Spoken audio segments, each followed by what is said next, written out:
Dragon ফল, এই ফলটা আসলে দেখতে এত সুন্দর, মনে হয় যে শুধু তাকিয়েই থাকি।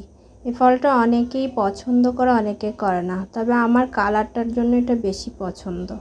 তো বর্তমানে এটা দিয়ে খুব সবাই দেখলাম চা তৈরি করতেছে, তাই আমিও একটু চা তৈরি করে দেখলাম কেমন লাগে।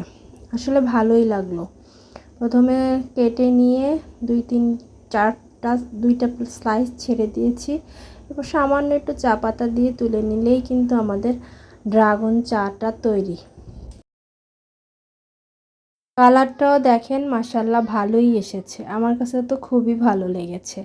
কে কে এখনও এটা তৈরি করেন নাই, ড্রাগন ফল দিয়ে চা, অবশ্যই তৈরি করে দেখবেন। এটা কিন্তু আসলেও মজার হয়। আসলে যে যে ফল পছন্দ করে ওই ফলের তৈরি করলে যে কোনো জিনিসই ভালো লাগে।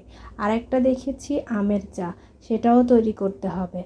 আগে ড্রাগনেরটা খেয়ে দেখেন, পরে আমেরটা করব ইনশাল্লাহ।